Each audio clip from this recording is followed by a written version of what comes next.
Hey friends, welcome back to Grand Adventure. I'm your host, Mark Guido. And weren't those some amazing places to camp?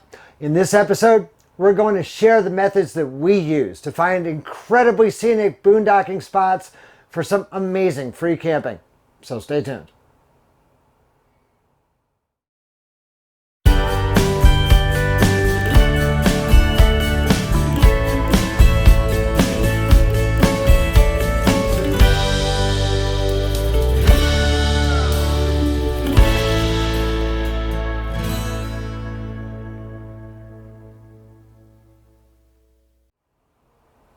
Now, the RV industry projects that by the end of the year 2020, they will have shipped over 500,000 new units to dealers this year.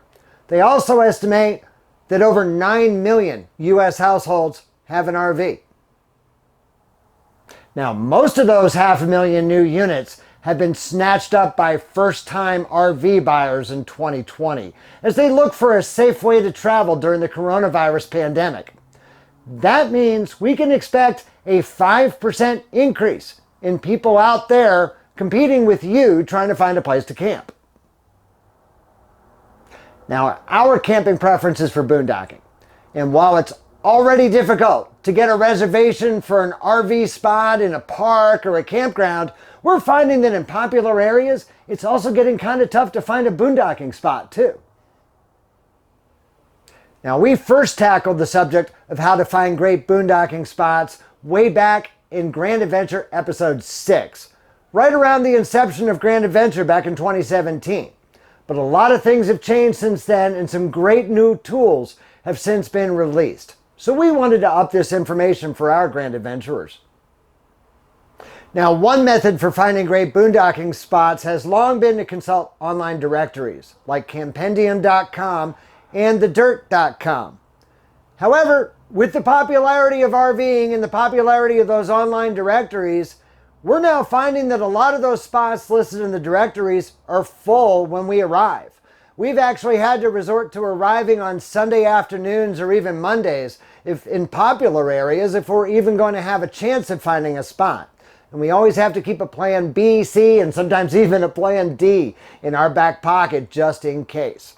We found that we've had much better success finding the peace and serenity that we're looking for in coming up with our own boondocking spots that you won't find in any directory. Now, before we go any further, let's define what it means to be boondocking. Now, for some folks, that simply means dry camping. So that could be staying in a campground where there are no hookups.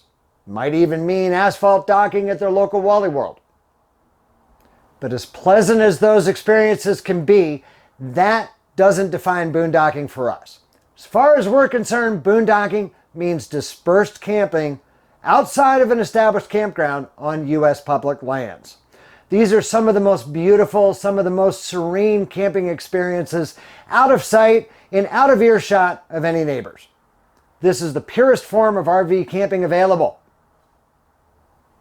So for us, boondocking requires public lands. And in the U.S., nearly all of those public lands are in the western U.S.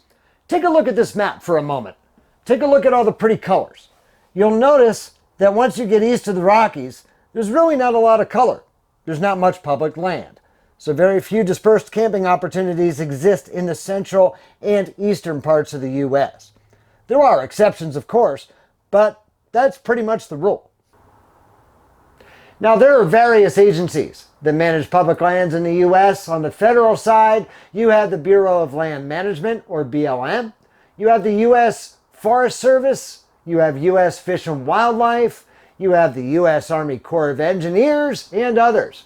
And on the state side, you have various fish and game departments and state agencies, even including some states' trust land. That makes for quite the patchwork of public lands.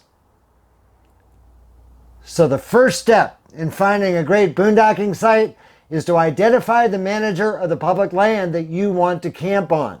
And for that, we're going to turn to this map of protected areas across the U.S.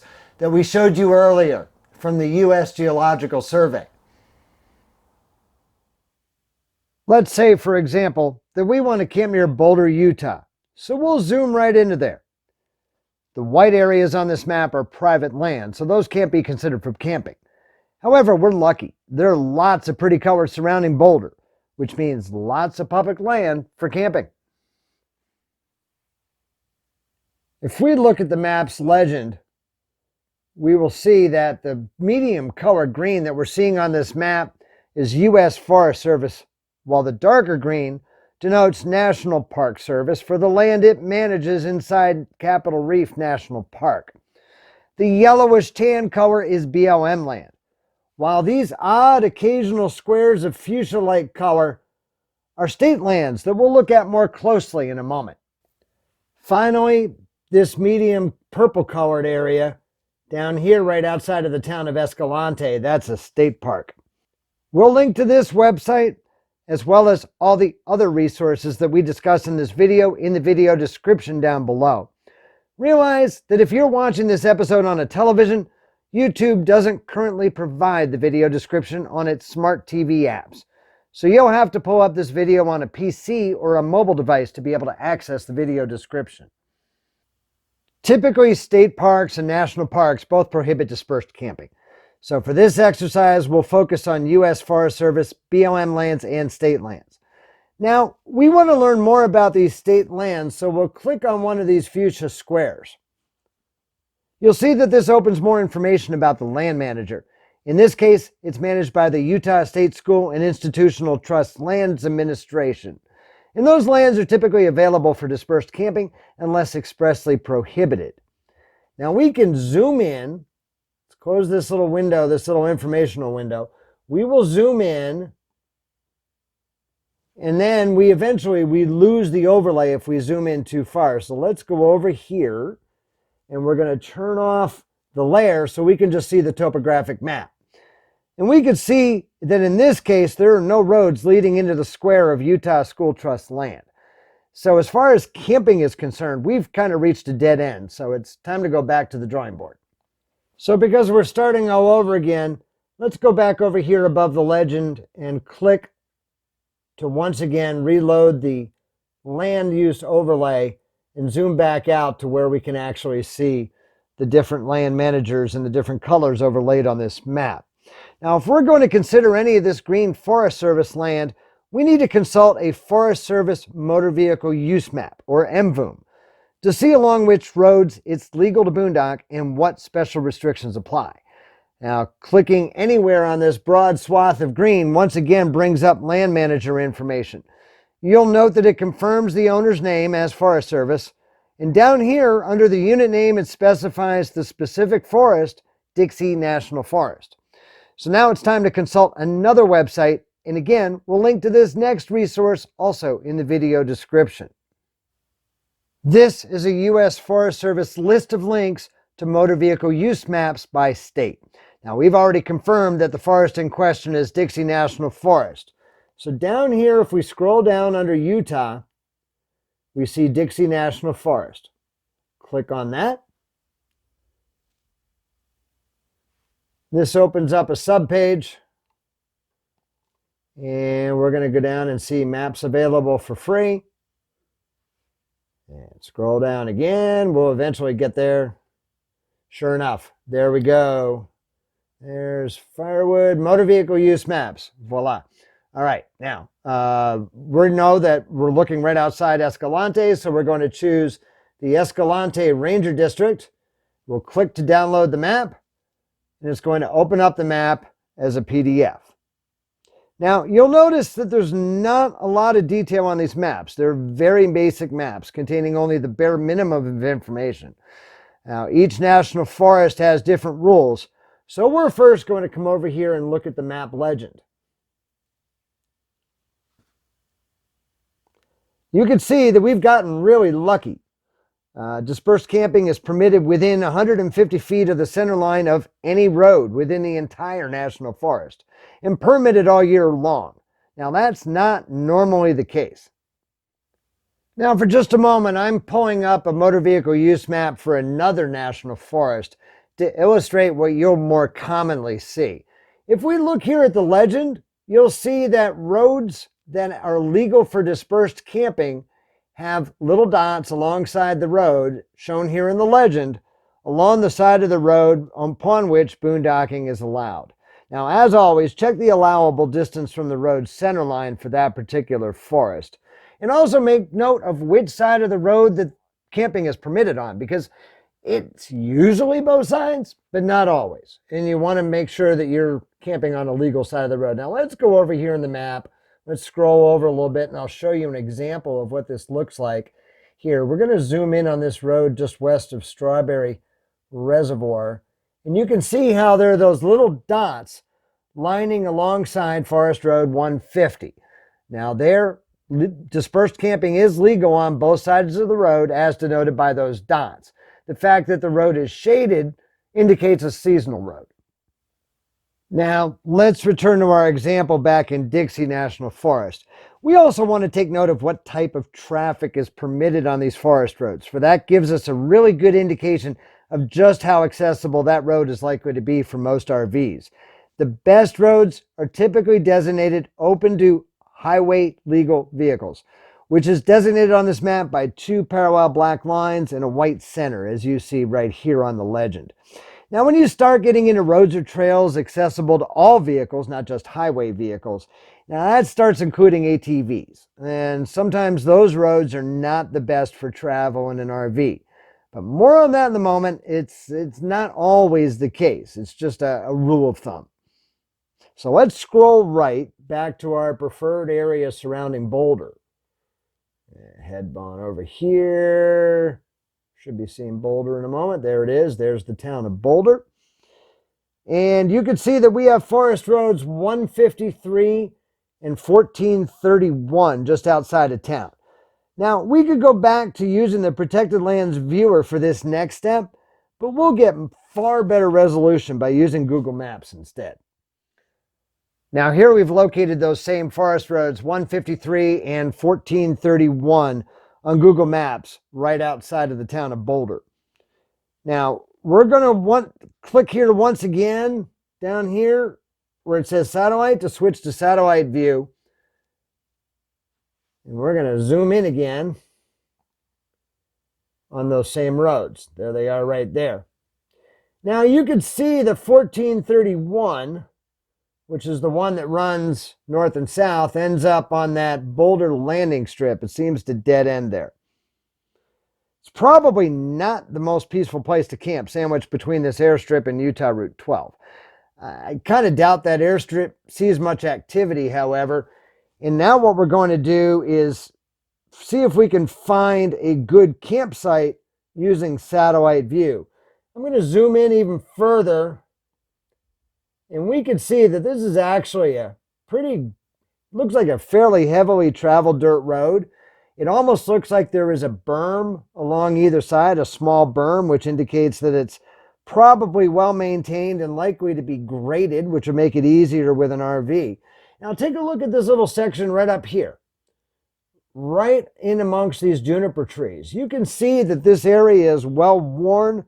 And it appears to be a really good campsite nestled right in amongst those trees. And we already know from the forest motor vehicle use map that it's perfectly legal for camping there. Now we're going to zoom out, take a look down the road a little bit further. Now at first I would think that little loop might actually act like a little pull-through campsite. But if I zoom in further, look. Looks like there's a wet spot there in the road, and people use that to circumvent that wet spot. So I think we can safely rule that out as a potential campsite. So that's how we find a legal campsite on Forest Service land. However, returning now to the USGS Protected Lands viewer, what about this massive swath of BLM land? Fortunately for us, BLM lands have far fewer camping restrictions than Forest Service land. Now, we don't need to consult a motor vehicle use map, as the BLM permits boondocking along almost all of its roads unless expressly prohibited. So we could see from the Protected Lands viewer that once we're south of Boulder, it's pretty much everything is BLM land. So let's zoom in and scout out and see if we can find any side roads upon which to camp. Now, down around this really kind of weird turn in Route 12, I see this old Sheffield Road on the map. And clearly everything around Old Sheffield Road is definitely BLM land. So we're going to head back to Google Maps. Now back in Google Maps, it should be relatively easy to find that road. And sure enough, if we go south of Boulders, there's that kind of weird jog in the roadway. And coming right off it is that side road. But if we zoom in, oh, son of a gun. On Google Maps, it's called Spencer Flat Road, but that is absolutely definitely the same road. Now, once again, we're going to click here on the left corner, lower left corner of the map, and to switch to satellite view so we can get a closer look at the road. Now, again, this looks to be a fairly heavily traveled road. I'm guessing because of that, it's fairly well maintained. And again, and look, we can almost see those little berms on the side of the road that tells me this road is probably graded. Now, so now that we know that it's probably negotiable by RV, let's scroll along the road a little bit and see if we can find any obvious campsites.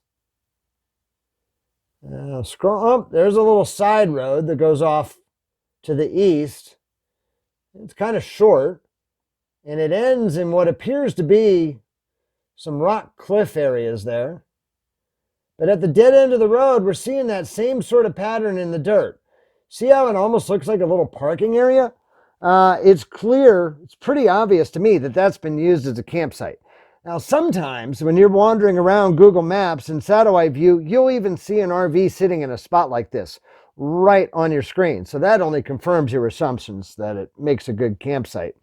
Now, if we want to know a little bit more about the lay of the land, we can go up here in the upper left corner to the hamburger menu and switch to terrain view, which is what Google Maps calls their topographic maps.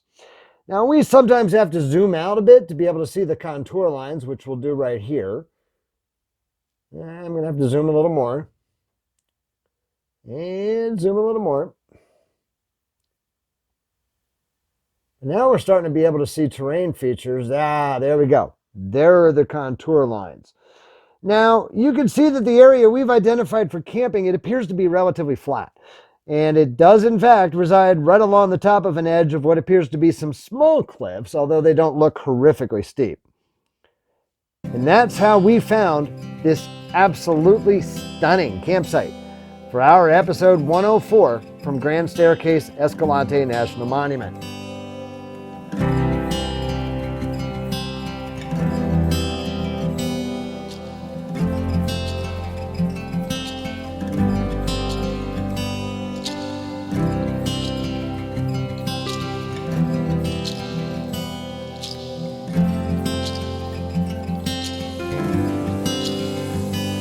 So as you can see, it's not terribly hard to find your own stunning boondocking campsite. Yes, it takes a little bit of effort, but you're likely to be rewarded for that effort with the campsite of a lifetime. If you've liked this video, if you found this information useful, please be sure to give us a big thumbs up down below. And while you're down below, we would love to receive your feedback in the comments section down below this video. Now, we air new outdoor RV travel adventure videos each and every Wednesday evening on YouTube. So if you are not yet a Grand Adventurer, this is the perfect time to go smash that little red subscribe button, the one right down there in the corner of your screen, and ring that notification bell to be sure that you come along on every Grand Adventure. We would be honored if you shared the channel with your friends, family, and on social media. And until next week, please remember, life is nothing but a grand adventure. We'll see you then.